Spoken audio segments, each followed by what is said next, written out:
Salutations, it's me, Salty. Welcome to 2 Cents Toys, and today I'm talking about everything you see before you. It started with me picking up the Gen1 reissue Soundwave with Buzzsaw, and I quickly found the other Decepticon cassette tapes, so I bought them all, and I figured, why not?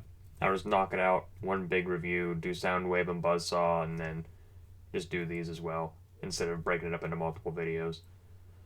So, we'll go over box art, we'll go over each one individually. Now, before we begin anything else, I don't know Transformers real well. I was born a little bit after that time, and I was more of a Beast Wars person because that hit right at the right age for me. But my older brother had Transformers, so I grew up around them. I just didn't really know who they were. I'm sure there were tons of parts missing, and I played with, lots of missing hands.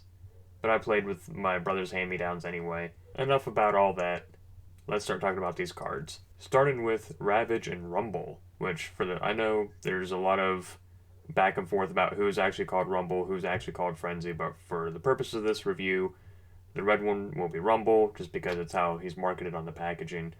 And he comes on a card back, packaged with Ravage. You get some really nice card art up here of their transformed personas. Nice big Transformers logo, evil Decepticon.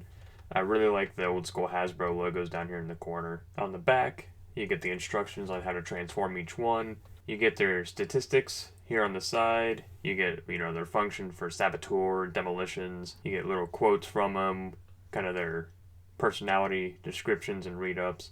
Really cool, really cool. And the next card has Frenzy and Laserbeak, which if I'm not mistaken, I think Laserbeak was the first one to show up in the cartoon. I watched the cartoon, much later in life, probably in my early 20s. I think when Soundwave was introduced, Laserbeak was his first cassette tape to launch out of his chest. I could be wrong, but, if I am, just correct me down in the comments. But, like the other card, we got a really nice artwork layout up here. Their, transformed personalities, some vac metalized weapons, cassette tapes down here. On the back, we still get the same instructions on how to transform them. We get the statistics again on the back, some quotes, Frenzy's a warrior, the Laserbeak is an interrogator, kind of the little personality read-ups down here. Really cool. I wish they did that with toys nowadays. And finally, we have Soundwave and Buzzsaw. Really nice artwork here of Soundwave and Buzzsaw. On the top, we get some segue step. On the side, we get pictures of the toys themselves. Really nice. Same picture on both sides. And then on the back, we have this really awesome artwork. I know it's a bit off topic, but one of my first exposure to Transformers was one of those old metal trays that you could find in the 80s and 90s. It was like to put on your lap so you could eat food watching TV or in bed or whatever. I think it must have been from the Transformers movie. I can remember seeing it, but I don't remember what it was from specifically, but there were Transformers all over it. They had this whole gimmick where they were transforming as they were flying. It was so cool, and I really love this kind of artwork. The packaging in the 80s was top-notch. And so just like the other ones, we get their descriptions, their statistics, Soundwave was for communications, Buzzsaw was a spy. You get some quotes from them, their little bios on their personalities and all that. And to me, that's so cool. Like, I wish toys could go back to doing this. But enough about all that. Let's get these people open, and we'll go over articulation and all that other jazz. Alright, so here's everyone out of the packaging. We have Frenzy, Laserbeak, Soundwave, Buzzsaw, Ravage, and Rumble, and all their little vac metal pieces, which you can't beat vac metal. I mean, I know eventually it flakes off and it's prone to cracking, but I just love vac metal so damn much. That and translucent stuff gets me every time. You can see that Frenzy and Rumble have the same little kind of wing laser guns, so they're interchangeable. And Laserbeak and Buzzsaw also have the same little kind of thrusters and cannons attached, where Ravage has his own unique kind of missile launcher type deal. And then, of course, Soundwave has his little rockets, which Soundwave, of course, being a tape deck, I think it's so cool that his batteries end up being his little cannons. Like, to me, that's just too cool. So, Frenzy's tape, you can see the little sticker decal for the tape. You get that little heat thing for the Decepticon logo. And then on the back, of course, you get the little sticker. Laserbeak, same deal. Orange cassette tape. Gets the little Decepticon logo here on the back. Gets the little heat thing here on the front. Buzzsaw, lighter orange cassette tape. Does not have the heated one. Doesn't have the one that you press down and hold and it turns colors. But he does have the normal Decepticon logo here on the back. At least mine doesn't. You know, yours might, maybe mine's a factory issue, but pretty cool anyway. Ravage does not get the normal Decepticon logo anywhere. All he gets is the heat one here on the back, just a black cassette tape. These stickers are just really cool to me, I think. And then Rumble, the red cassette tape, has the heat Decepticon logo on the front, normal Decepticon logo on the back. And all these cassette tapes will fit inside a Soundwave, like so. And that way, you know, you at least have stow and go for one little cassette tape. Speaking of Soundwave, that brings us to him. The eject clearly works. We get the play, record, stop, fast forward buttons, but they don't actually press down. We get stickers for record and battery life. Stereo micro cassette recorder, still really cool. Left and right for little speakers. Faux headphone jack. Also where his, you know, battery cannon ends up plugging into. You get a little volume dial here on the side, another switch over here. On the back, there's a place to clip them onto your belt. So since we've gone over what else is in the package and their disguised versions, let's go ahead and get these guys transformed, and we'll go over, you know, those forms as well. Here's all the transformed versions. Here's Frenzy.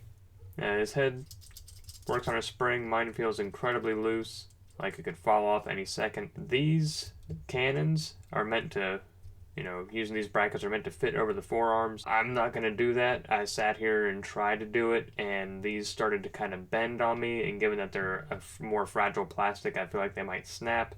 So on the back, they will stay. I don't collect Transformers. I do have some favorite Transformers, like Soundwave here. Shockwave is another one. Starscream, Optimus Prime, Ironhide. You know, I do have a couple favorite Transformers, but I really don't know a whole lot about them. Arms move up and down. They rotate.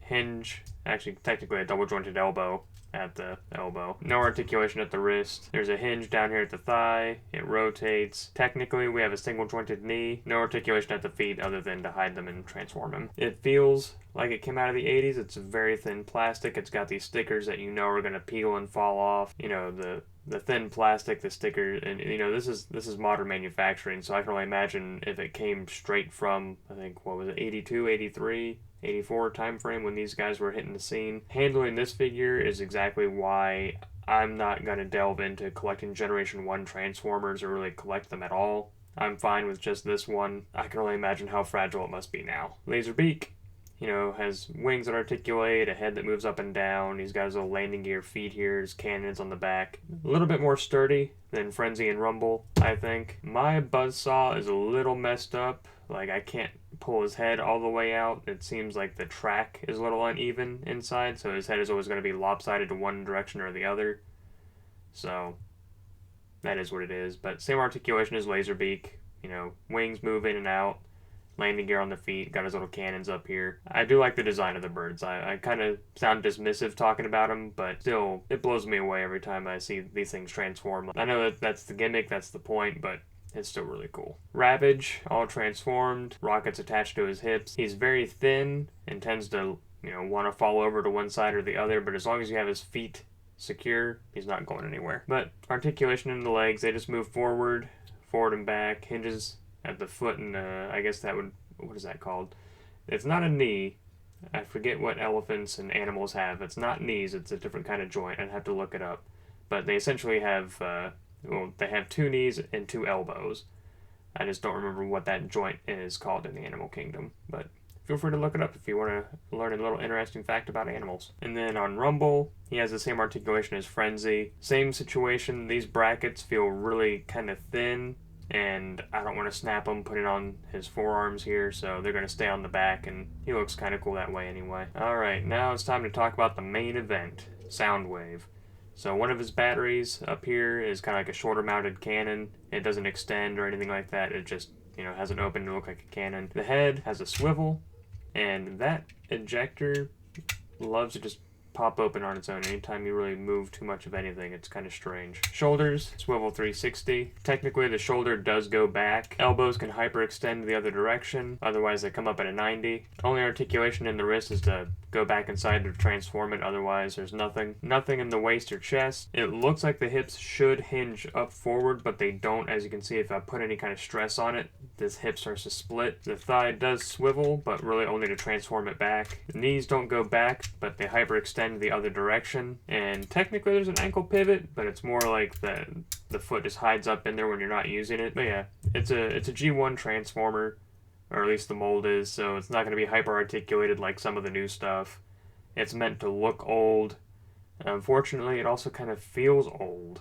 When I was transforming it, there was a lot of kind of cracking sounds that made me really nervous. And I kind of worry if maybe when they were attempting to make them look and feel old, if they just went a little too far. I do love the look of it. He's going to find a home on my shelf with his other little Decepticons. But I feel like this is probably the last G1 reissue I'm going to buy. It's actually the first one I've ever bought, and probably will be the last one. The other issue I have is this cannon. I don't know if mine is broken, or if it's, because when I insert the rocket and I press this button, nothing happens. It just loosens it up so you can pull it back out.